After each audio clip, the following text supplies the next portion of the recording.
This country doesn't need to be run by old ass white men. That's what the country needs. We need a Jewish president. Well, I mean, David, what do you think of your governor? How do you feel about him going into national office? Newsom? Well, yeah, I thought you still lived in LA, right? You're a Dodgers fan. I'm gonna assume that. This is your final chance. Oh. Bow down to Well, I me. think it's part of the same playbook, right? Who's going to lead? He's obviously got he's photogenic, he's articulate. He's run a big country, or a big economy in California. Now, people don't like his politics because some people attack it because of the failings in California is not delivered on. And then say, well, you're going to mismanage America the way you maybe mismanage aspects of California.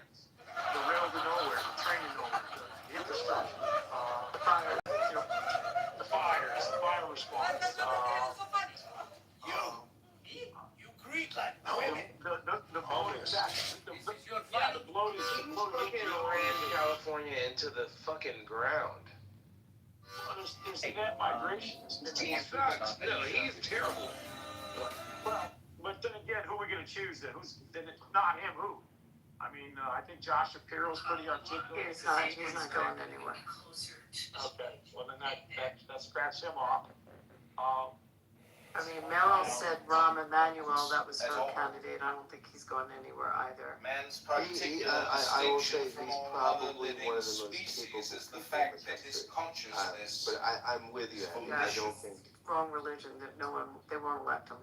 Yeah, and his Zionism is on the record. Well, so, yeah, but now I can tell you I don't like his comments that he's made as from a alleged Zionist because he's not strong on it. And he just said to give back aid.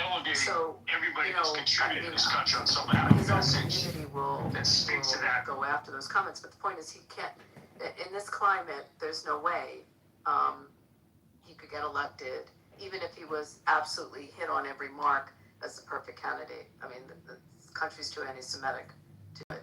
So who's left in the Democratic Party, like really as a contender that could start? I mean, would you say it's got to start now? I've heard it floated that Hillary's a possibility, even though I know that's probably laughable for some folks. But Hillary's, I think, tempted to maybe throw her hat in the ring. Harris is obviously. She's got a possibility of maybe getting that backing. If Harris ran, David, we would lose 53 states. I know. Guam, Mars, Canada.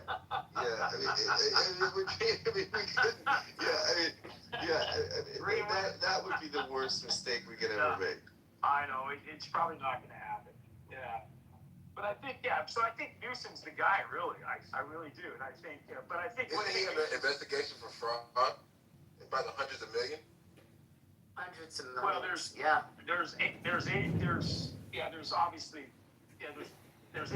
that he oversees that are obviously being investigated. And who, whether that can be laid at his feet or his doorstep remains to be seen. But there's a lot. The hospice stuff you're talking about? Not just the hospice stuff.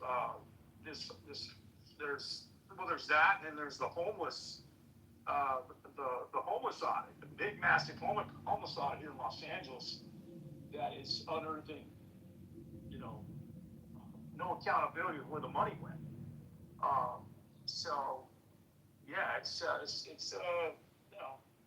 don't know where it goes. It's not been in the press lately, but. David, what would the Republican Party? I mean, you're a pretty moderate guy. I mean, with a big heart, and I think you're one of the more intelligent people on the app. What would the Republican Party have to do to get you to cross the aisle? Well, as I said, I mean, look, I think the right candidate, like I said, I heard Ben Sass speak the other day on 60 Minutes, right? Some of us might have heard that guy talk. I thought he was messed.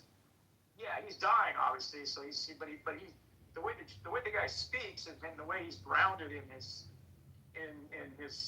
faith, in his family, he was listing all these things that you should be about outside of your title, outside of your political position. And to me, that was a refreshing outlook on public service. And I said, if this guy was going to live and continue to go on, he'd be a guy that I could vote for, because he's not going to demonize the left. He's not going to come out the right or the Democratic side. He's going to find consensus. I think we need consensus builders. I mean, the reason they call Reagan the Reagan Democrat, right? He figured it out. Clinton figured it out. He gave Newt Gingrich. He said, "Look, Newt, what do you need? Okay, you want a crime bill? Let's go craft a crime bill."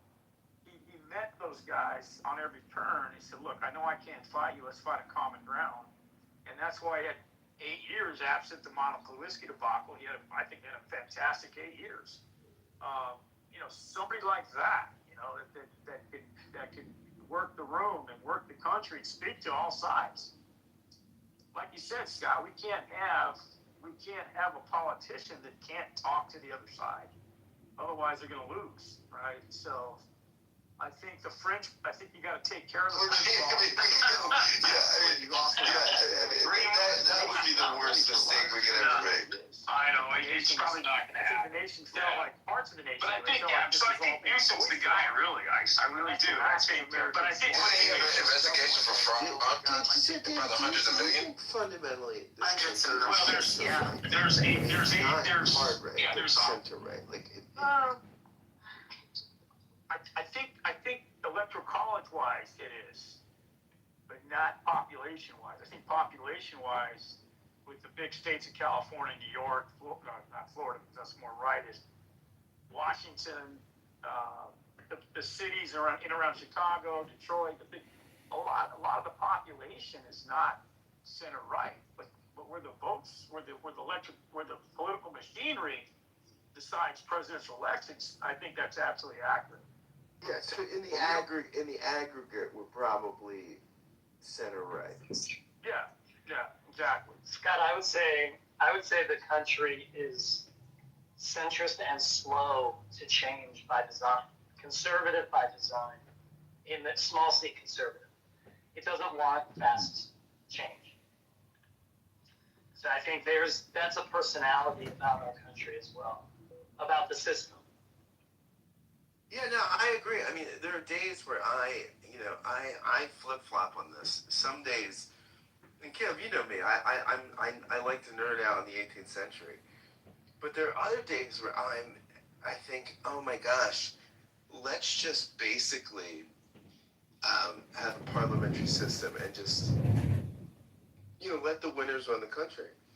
And then, I tend to think about checks and balances, and I think there's an artistry to our system that is really interesting, but also super frustrating. It hasn't been scaled correctly. But it's not the right size. It's not the right agility. It's not all of those things that couldn't have been anticipated in a world of 13 colonies, right?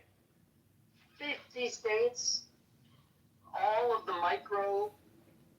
kind of micro regional stuff that really changes a lot from parts of the country to parts of the country. We're highly segregated. I think, we're not, the scaffolding isn't right. Dude, fucking John needs to debate Tamario. They would just get along great.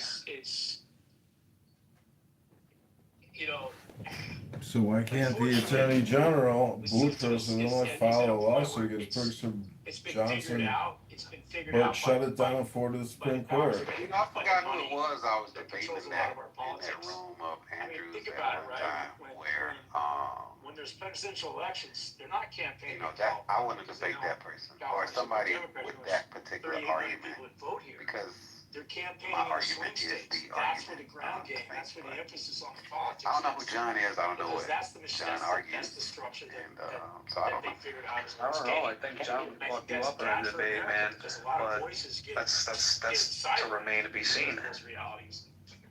And unless you can win those swing states, you're not. Because you bring some heat too, you know what I mean? Trump By the way, what did you get from your delivery driver over there? So, Oh, just That's what we have unless we break that system.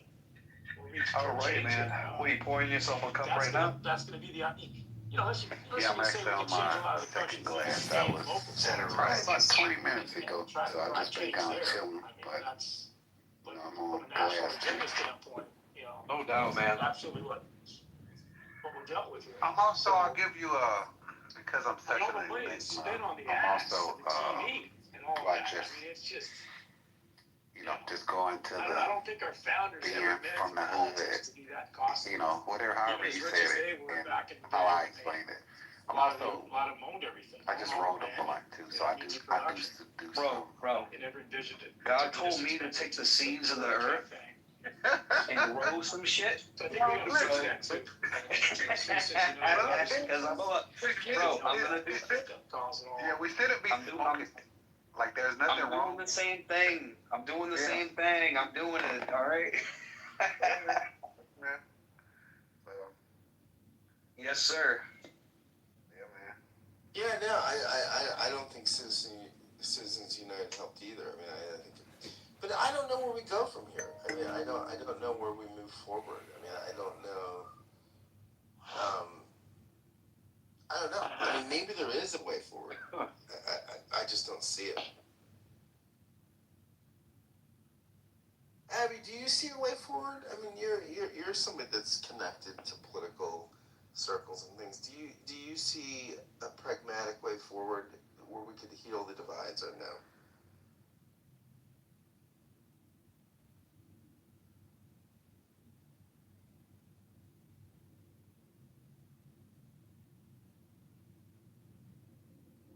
You're going once, Abby, going twice. Let's go to Dr. Adams. What's going on?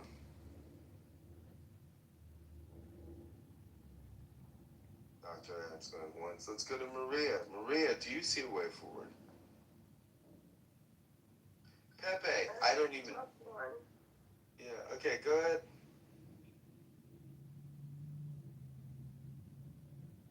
Do I see a way going forward? I don't. I don't want to be pessimistic, but I would say almost no. I don't think. Not in the way it is now, anyway. I feel personally like the system now has to collapse. It must, in order for us who are, aware and alert to take over and rebuild something new. That's extreme. So you want the so you would rather the. Can you tell that John Kitover, Chicago Mail, is very optimistic about the future because of intelligence? I mean, everyone who has the power to do something is either on the wrong side or not doing anything at all. And then the rest of us who have to work day to day, paying our fucking shit way through life, have no other choice but to do, just sit here right now, unfortunately. It even says it in the Bible. It's not only affecting people here in the United States, but it's a global effect. It's like, it's huge. And unfortunately, my right-wing folks who are blindsided by the cult propaganda and narrative just cannot seem to stop living in a state of oblivion. And by that I mean they just don't. Someone earlier was like, just don't think about those types of things. I just put it to the side. What? Are you even human? How? I can't do it anyway, and that's just me. Well, I think it's interesting. You do sound more like.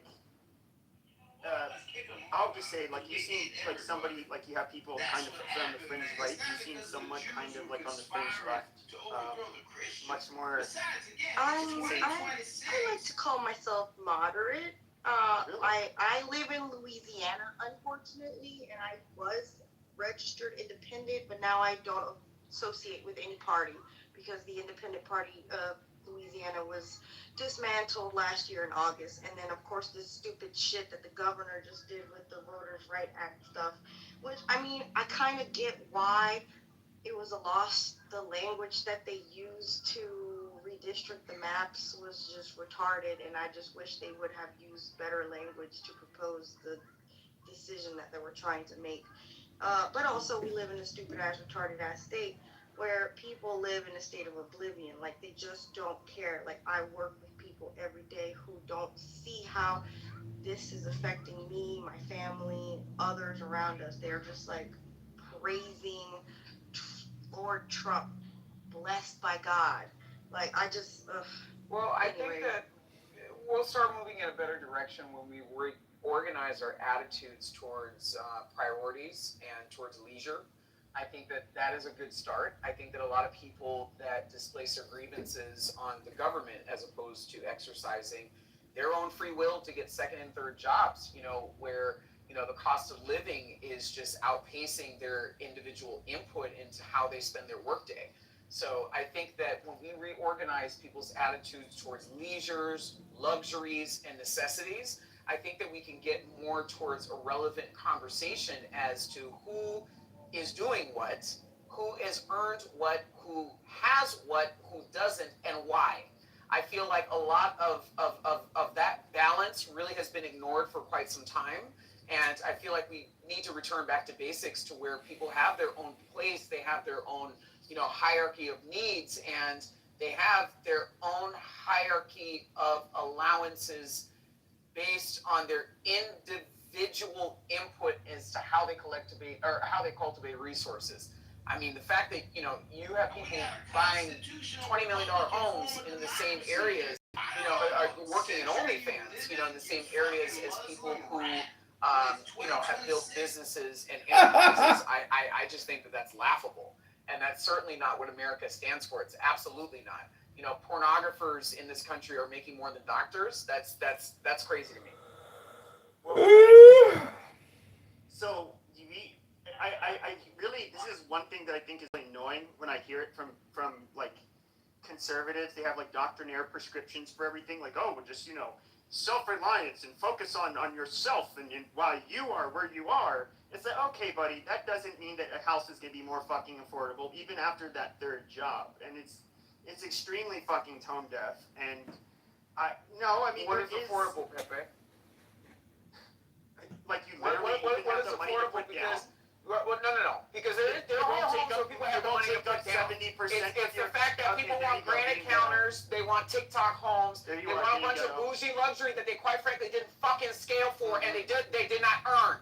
That is what the problem is. No, you're not going to move into a renovated TikTok house if you don't have the income to match it. Get off your ass and get a second or third job if you want to extend your affordability. But don't sit around and complain that there are no affordable options. You're being ridiculous right now. Nobody's talking about moving into a bougie fucking place. We're talking about the average fucking American home is out of reach for most young adults.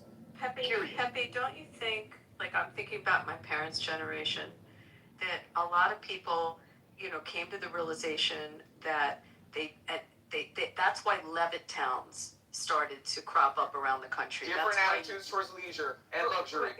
Just hold for a sec. That's why certain suburban areas grew and grew.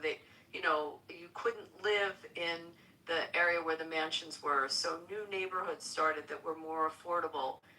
So it just seems like, no, Adams is talking about, like, no, you're not going to live in Santa Monica on the beach, like, but you might live somewhere in the valley, or if you want to stay in the LA area. Like far less affordable and No, I understand that. So then it goes out even farther and even farther. I mean, I see it in the city I'm in, and by the way, in your city, Pepe, you see it where the development went farther and farther, where it became more affordable. Like, there are parts of the desert where I can't believe people live in, but it's how development went, and it stretched out to where they could afford it.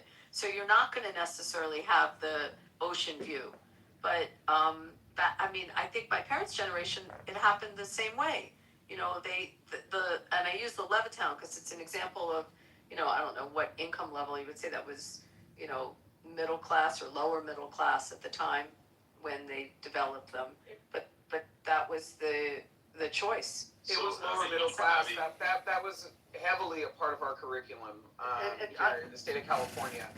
We studied that, and it actually set the pace for master planning of communities. Donald Bren, who owns the Irvine company, actually ran with that same model of equally distributing a inventory of housing that is connected with the jobs and the average income of the places of which they're being developed. You know, the other thing too that you want to mention as far as our grandparents' generation and, you know, my parents' generation, you know, people with a family of four, you weren't buying, you know, a 4-bedroom house. You know, you had people that had 5 kids and they lived in a 2-bedroom house. That's just the reality. So when we go into luxuries and comfort as opposed to necessities, these are the type of attitudes that our generation simply will not get on board with to get in line with the affordability of what these economic conditions have to offer today.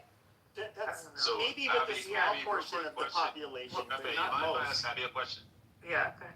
Okay, so this is August 16th. You're right. The Chicago Economic School at University of Chicago did create basically all the inflation and all the woke spending and woke philosophical and woke cultural problems, particularly Saul Alinsky and many others. Even our Illinois Attorney General is a University of Chicago professor lecturer. And I don't know who is he? Like, never heard of him. We have all these attorneys and federal prosecutors that you never heard of, but they're political appointed positions. I just, please, Rich, I swear I'll talk to you about it another time. I think he's was incredibly hot when he was younger. Like, that's all I want to say about him. Yeah. Okay, And so younger. yeah, he was great looking when he was younger. No, I saw pictures of him. He looked like a model. Gorgeous, just drop dead. Okay, so going back to this, so the concept of the development of the suburbs, or, you know, so what you're saying, Adams, that people lived in the 2-bedroom house with the 4 or 5 kids, but then they were able to go into these new towns. Because they scaled. They scaled. But how did all these new towns, like especially where Pepe is a really good example, because think about how far, you know, west development went where you are. Yeah, way out west. Way out west, right? It wasn't like super valuable. I mean, and the homes were, but that was the alternative where people couldn't live, like, you know, in PV. Were you around when the town of Maricopa was being built up? No, I'm trying to think. No. Maricopa is like close to Casa Grande. Okay. So there's like one highway that leads there into Phoenix, and a whole bunch of people ended up moving out there. People even moved to Casa Grande. And of course, very far west, like Buckeye. Right. I mean, and they weren't areas you ever thought would develop, but they were cheaper to get homes. And you had companies like Richmond American and America West Homes that went out in these big developments. We had it in Vegas. I mean, it goes all the way up. We're very similar. Mount Charleston is, it's very similar. And you think, who the hell would live all the way up there? And the ingress into the city is so far. But it's funny in a way, because I'm thinking what Adams is saying, that became the development, and then it turned into the gentrifying and going back to the older areas that got run down and redoing those areas. Because people had different attitudes towards leisure. Now you wanted to go into platted neighborhoods, to go to gastropubs, and to go to other freaking places that you don't belong in. Go, keep that on the other side of town. Allow those neighborhoods to develop on their own, and stop putting a bunch of hipster establishments to drive up the cost of food and everything else around it just because you want to go out there on a Saturday night with your girlfriend. Like, I mean, this is how we got here. There were different attitudes towards different attitudes towards leisure, and the proximity of leisure towards development. When you started blending the two is where you started creating pockets. You started creating pockets of things to do and people that wanted to work in those places that became unaffordable. Well, I would say your situation you have in Los Angeles is multi-millionaires. We're not talking about Los Angeles. Hold on. We're talking about California. Okay, we're not talking about California. Oh my God. One at a time. So when it comes to one at a time, and then I wanted to hear David's take on this, because where he has also developed. But like where we live, Abby, it's so Vegas and Phoenix. I think we would always go back and forth for which was the fastest growing city in the country. 3 months. And so our experience, I think, is actually a lot different from most of the country, just because we have for decades we've been amongst the fastest growing cities. And, there's only so many places you can build. Knowledge. Man's actions and survival. It's my understanding that the housing affordability for young people it is a lot worse now than it was for previous generations, like a whole lot worse. And I get it. There's some people who think they're entitled to live. I mean, in really nice areas in a nice loft, or which can cost a fortune in Manhattan or wherever. But no, I mean that's not most people. I'm trying to think. Copa is like close to Casa Grande. Okay, so you have just like one highway that leads there into Phoenix, and literally are just trying to. Yeah, a whole bunch of people ended up moving out there. People even moved to Casa This is Grande. where he experienced. None Of course, of very these far west of idiots Guy. have worked over a decade in a world where you're watching an aging generation that's going from living with their parents over towards living on their own and then buying their first homes. So they're not really privy to these conversations. What are you talking about? They're not privy to this conversation from a professional standpoint, where they're having conversations with their broke friends that complain about these issues on the internet. You don't even know my friends. This is ridiculous. Okay, go ahead. You work in an apartment complex selling leases. What the fuck do you know about buying a home? I mean, with all I due don't work in an respect. apartment complex selling leases. Yeah, so I mean, the biggest issue you have in your shitty ass fucking Los Angeles, Adams, is your fucking government officials selling off the fucking rezoning for property that's supposed to be multifamily apartments, and then somebody comes in and fucking pays them off because they want to build a $100 million fucking mansion. And then on top of that, you also have BlackRock, Vanguard, and State Street buying up over 49% of all single-family homes by 2030. So I mean, you can blame fucking Larry Fink. He's paying 50% over market value.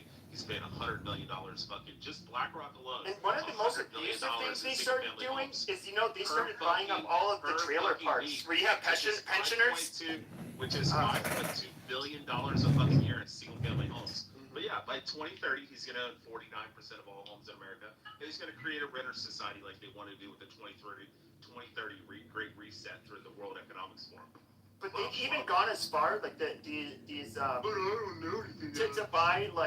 to buy the trailer parks, which I think is just like horrible. So basically, they immediately raise the rent. They make it so that in a very expedited fashion they can kick you out on your ass. And basically they're freezing out people that are pensioners or whatever, have some kind of fixed income, and just like completely exploiting them economically. And there is, I mean, to me, it's just so fucking disgusting. Yeah, you should look up You're preying on the most weak Alibaba and vulnerable AI people in our fucking population. which Shut the buys fuck up! Houses like in fucking Pico centers. The second it hits the fucking Again, market, your fucking autism is so. it's fucking crazy, right? Hold on, David. Do you see this trend in LA? Well, the What we're trend, talking about? well, yeah, I mean, look, so just from a 30,000 foot view of Los Angeles, there's been a shakeup in the entertainment industry. You just had an article. Guys like Jonah Hill are moving south. There's been a flight out of here. I don't know if you guys watch Netflix or the Apple movies and stuff. You get a lot of A+ listers, but the content isn't the best. Well, there's been a washout of jobs here in Los Angeles with regard to that. LA's always been a kind of a glamour town. We're blessed by great weather, and what I'm going to say is I think that the high cost of living, the social problems have driven a lot of people out of here. Particularly people who want to start a family. Let's say you're an educated college grad, or not a college grad. I'm not saying that's to be about graduate college, but you're a young couple. You can't live in certain parts of Los Angeles and raise a family safely, or even affordably. So you've got issues. This is ridiculous. Okay, go ahead. You work in an apartment complex selling leases. What do you know about buying a home? I mean, with all due respect. complex on the lease. Private, you gotta pay for that. Yeah, so I mean, the biggest issue you have in your shitty ass fucking Los Angeles, Adams, is your fucking government officials selling off the fucking rezoning for property that's supposed to be multifamily apartments, and then somebody comes in and fucking takes them off because they want to build a $100 million fucking mansion, and then on top of that, you also have BlackRock, Vanguard, and State Street buying up over 49% of all single-family homes by 2030. So I mean, you can blame fucking Larry Fink. He's paying 50% over market value. He's paying $100 million fucking just BlackRock alone. And one of the most abusive things they started doing is, they started buying up all of the trailer parks where you have pensioners. Which is $1.2 billion a fucking year in single-family homes. Because there's more poor people in Los Angeles than there are rich people, and they drive a lot of the politics. They drive a lot of the rental laws, the rental concessions. They're passing a law now where you have to be down 2 months before a landlord can start eviction. So imagine you're a small landlord and you're dealing with renters that want to game the system, and you got to pay your mortgage. You can't go to your bank and say, hey, can you give me 2 months before I get a 30-day late on my mortgage? No, they want that payment on time. So I would say that there's a lot of things broken, and there's a lot of washout of the middle class here. And it's not as fun a place to live when you see a lot of broken people walking through stairwells and parking structures. It's just not a fun place to live when you see humanity suffering like that. It really isn't. It's not fun to walk into your yoga class and you've got to deal with some of that. You're trying to take care of your health, and you realize there's a lot of people hurting out there, and then your politicians, aren't doing anything about it. Like this guy Spencer Pratt, for example, he's a rally TV guy. His house got burned to the ground.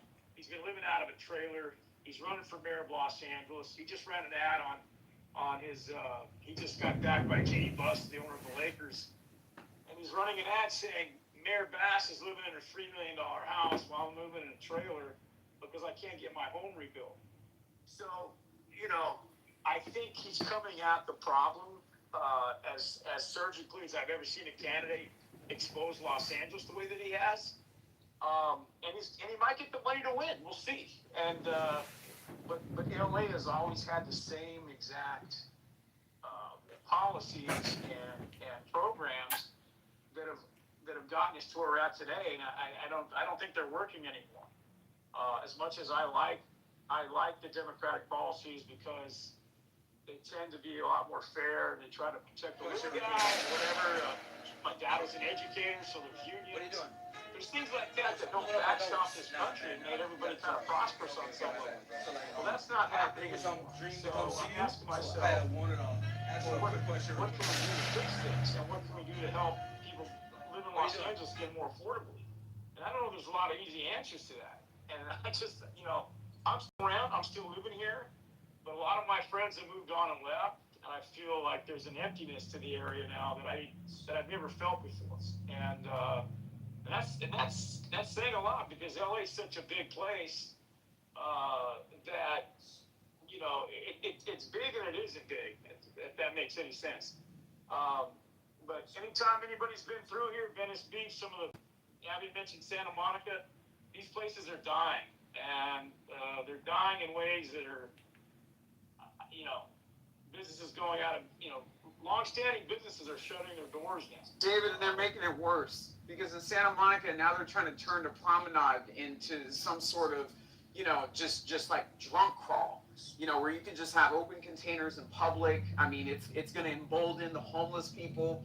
I mean, aside from that, you go to Santa Monica. So shut off from the real world. You go to Santa Monica. They want that. Okay, they want that payment on time. An average one bedroom is going to cost you about $4,000 a month just to have a washer and dryer inside of your apartment.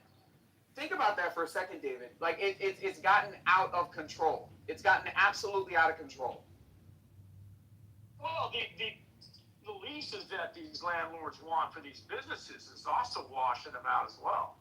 So there's a lot of greed that is hurting businesses' ability to survive. Well, but they also got to make their money back too, because I mean, if you go to some of these landlords, ask them what their occupancy is, because I mean, they could be charging what they want to charge and list the rental amount for what they want to list it for. Ask what their loss leaders are and ask what their current occupancy.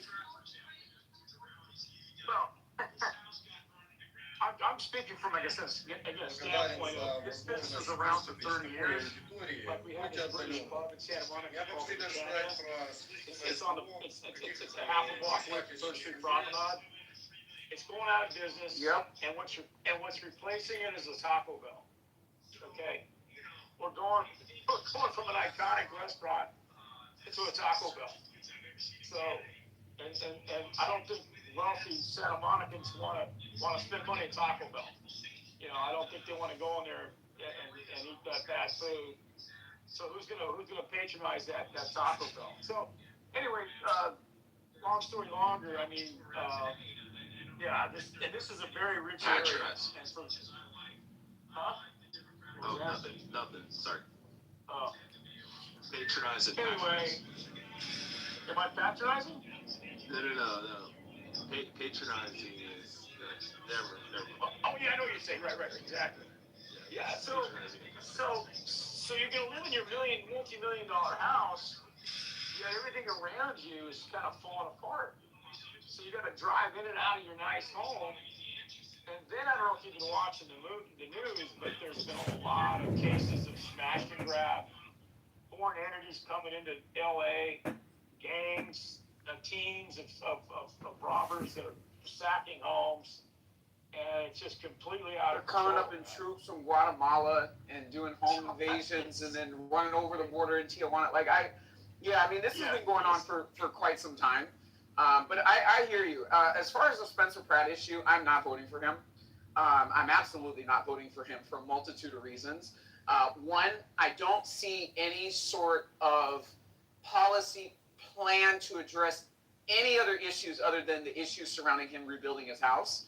I also don't think that he really has any sort of honest intention to listen to what his constituents have to say. And I don't believe that he's going to get very far in the election because I don't think that he's going to get very far with minorities. You're not going to win the mayor of Los Angeles race without speaking to issues of minorities. It's just not going to happen. White people have moved to Santa Clarita. They don't vote in our elections. They moved to Orange County.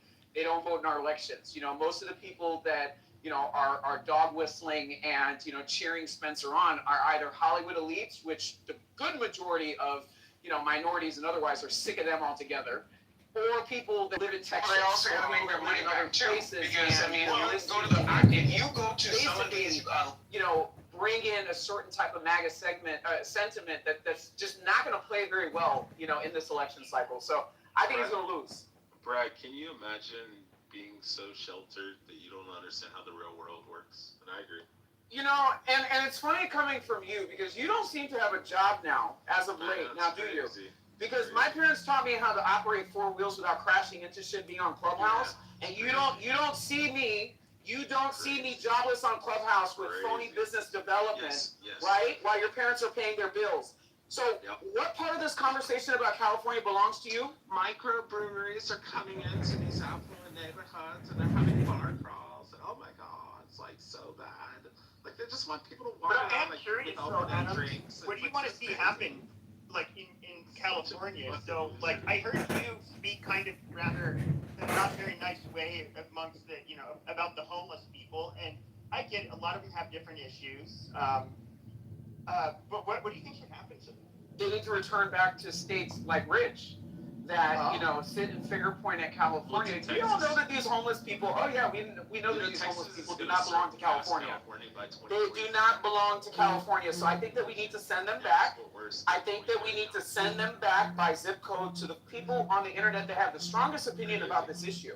So all of the homeless people that do not belong to California, I think we need to send them back to the states where they belong, Pepe. And I think that if the states don't comply with taking them back, I think that we need to tax the states. I think that we need to tax the states. We need to drive up the cost of anything coming out of California going to those states until they take their homeless people back. Well, yeah, no, it's a good point. He makes a good point. I had a guy that I did workouts with. He worked for the city of LA, and they had to sue.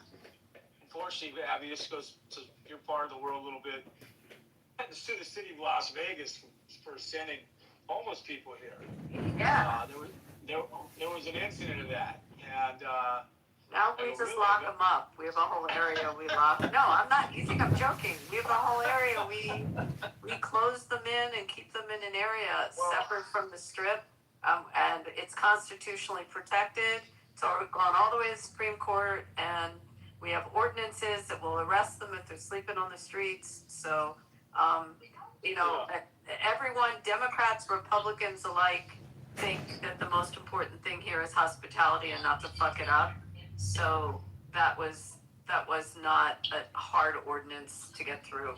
I know it sounds pretty tough the way I'm saying it, but you have to understand that's the lifeblood of the town, and people sleeping in the streets are not going to bring in tourists. If you I think what that does is it wakes up those folks that are trying to purposely be homeless. I used to live in Santa Monica, and I lived in front of this famous chess park. The city of Santa Monica has since eradicated it because of all the bad activity that was happening. This park was iconic. I mean, I used to play a lot of chess there, and I would go down there during the day, and I'd meet these homeless guys, always playing games and playing for money, whatever. And one guy, he was really Just should be on Clubhouse. You don't. Homeless people, but I said, man, I go, hey, I see you here a lot. You're always playing and having a good time and stuff. I mean, how do you pull this off? He's like, he goes, oh, too many questions, man. I'm just here to play chess. I'm not here to talk to you about, how I get away with not working all day. I mean, because this is when I first moved to the area when I was in my early 30s, and I was just curious how these guys got by. And so there's a level of gamesmanship when it comes to homelessness if you know how to do it. And because our weather's so great here, I mean, you could literally, not ever freeze, sleep in your car, or even on the street, not die from freezing. So, yeah, I mean, look, at the end of the day, I don't think we should promote homelessness. I think we should figure out a way to get people off of the street. But we just can't manhandle people like that here in California. They don't do that. We can't do that here, Abby. I know they want to do it, but they just can't do it. And that's why Santa Monica suffered for so long, is because the homeless can just botch your business and be out in front doing whatever, and nobody's going to want to try to walk through that and try to spend money in your shop when, they see all this, depravity all around them. So, I don't know, man. I don't know how you guys get away with it, but I don't think we're there yet. It wasn't our case. Actually, was in Oregon City that it went all the way to the Supreme Court on having those ordinances. So if you're sleeping on the street, you get a ticket, and you can, if it's more than one offense, you can actually do time. I think it's up to 6 months. We have to have a place for them to go. I mean, the whole justification was that the county, as well as NGOs like Catholic Charities, etc., built facilities and centers, an area for them to go, and whether they're there just sleeping in a shelter or having a food bank or a detox place. So we had to have a place for them, which they built, but it was across the board. Like, you have people sleeping in the streets with that amount of 40 million tourists coming in every year. But it wasn't our case that won the Supreme Court decision. I'm almost certain it was in Oregon City. Maybe Brad's in here. Do you remember? Yeah, it was. I had the name up on that topic because it gives a prime example of voting for really wonky policies because of virtue signaling, and now you can't eat at Caesar's Caviar Castle and have to suffer at a Taco Bell, and then it's the end of the world and depravity. It just sounds hollow because, again, you voted for these policies, and that Supreme Court decision was there that the people have a right to a community. You don't have to sit there saying you can't pick up people and say, you know what, you can't sleep on the beaches, you can't shoot needles up, and you can't shit on sidewalks. We're gonna lock you up. That's not an inhumane thing. That's just common fucking sense. You guys have a new disease coming out that we haven't seen for the medieval times. A typhus that hasn't been around since the medieval times. And now all of a sudden, it's like a major deal. Well, I think what was it? Was it the bubonic plague, or what was it? No, this is a viral bacteria typhus. No, he was talking about the bubonic plague a couple of years ago that came across from the Mexican border down in the border No, they had it at border cities. they had it at Skid Row in L.A. It started from the border cities in California and Texas. I don't think that's how the plague spreads.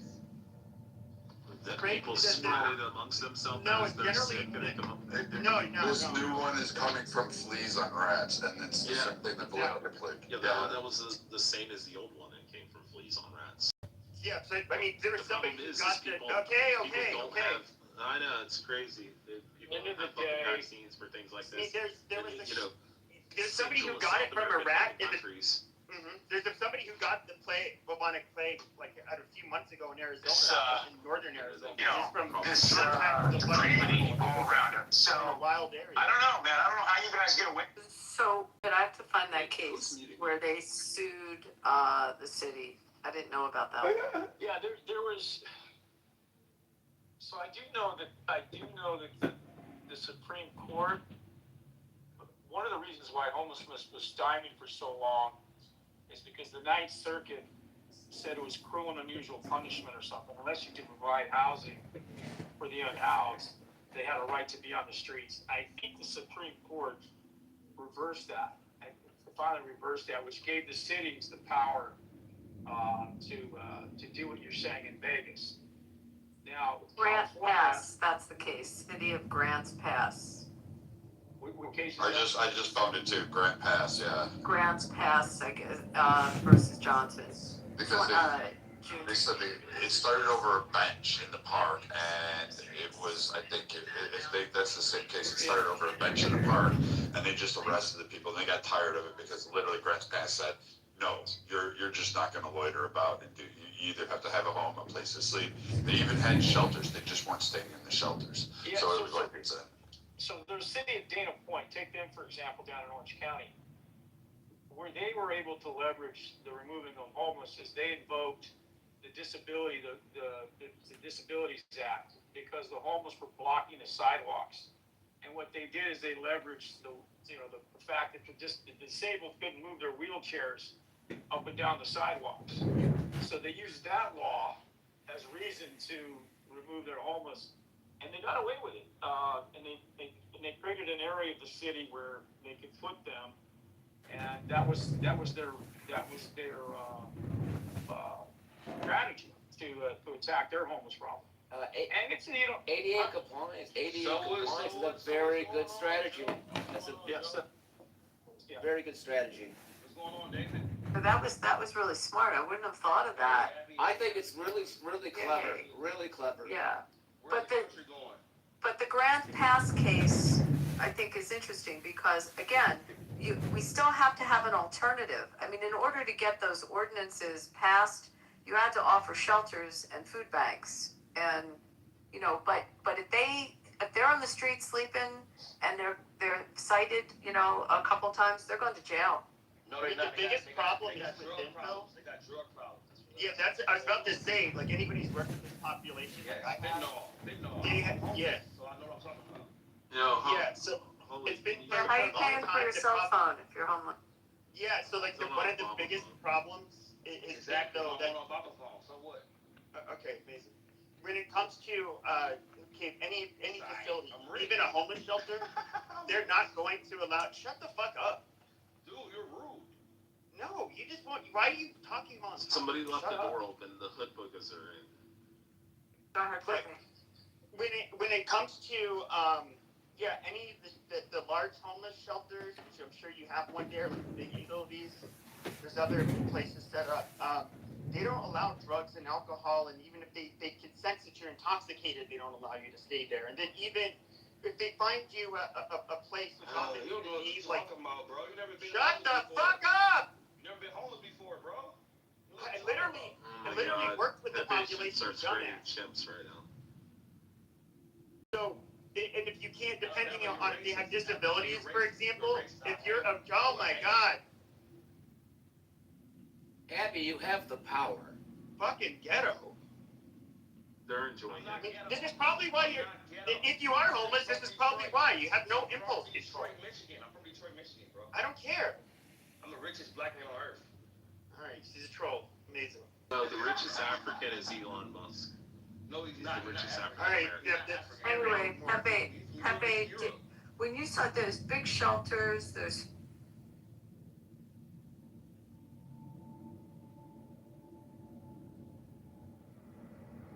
mine is the head of the man, and my insight is keen as the hawk's.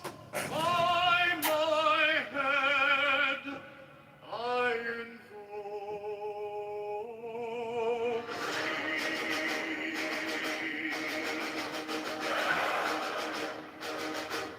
I am the only begotten child of my father and mother. My father is dead.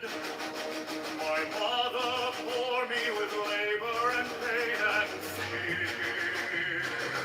By my body I invoke thee. About me shine the diamonds of radiance white and pure.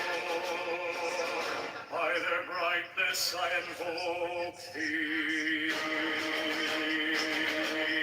Mine is the red triangle, reverse the sign, given on unsacred deed of thee, Lord. By the Lamb and I invoke thee. Mine is the garment of white, sewn with gold, the fashion of white that I wear.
Mine is the head of the man, and my insight is keen as the hawk's.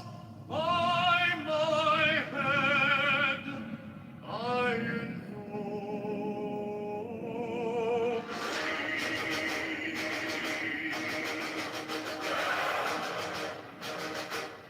I am the only begotten child of my father and mother. My father is dead. My mother bore me with labor and pain and fear. By my body I invoke thee. About me shine the diamonds of radiance white and pure. By their brightness I invoke thee. Mine is the red triangle, reverse the sign given of non-sacred deed of thee, O Lord. By the Lamb and I invoke thee. Mine is the garment of white, sewn with gold, the flashing of light that I wear. By my robe I invoke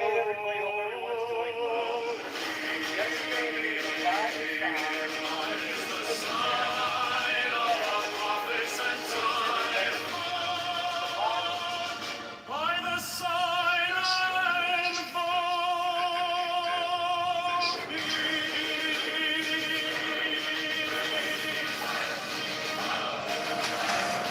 Mine is the turban of white and gold. Mine the blue vigor of the intimate air. By my crown I invoke thee. My fingers travel on the beats of the world. So run I after thee in thy car of glory. By my fingers I invoke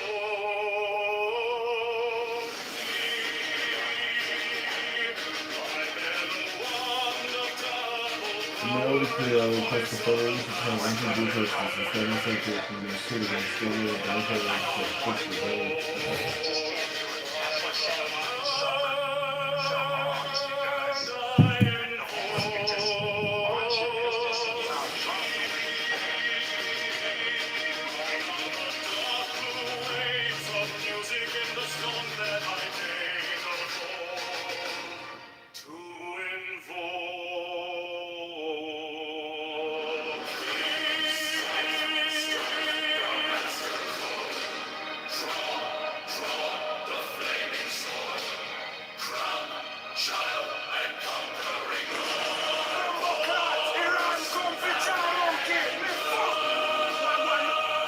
By the song I invoke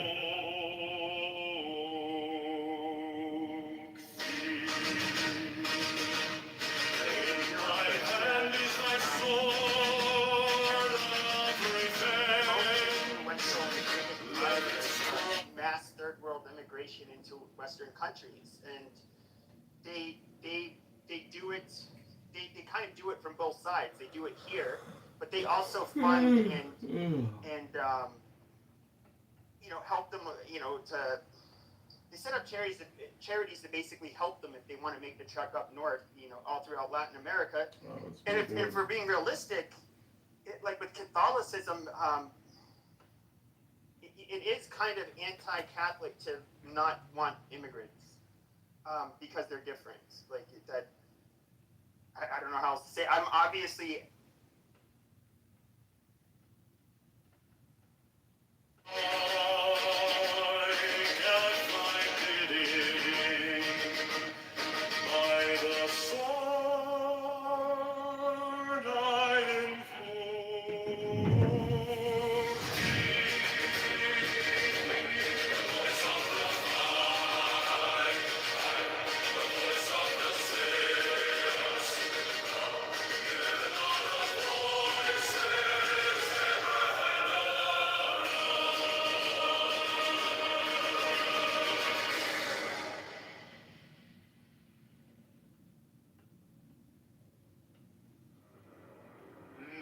is the head of the man, and my insight is keen as the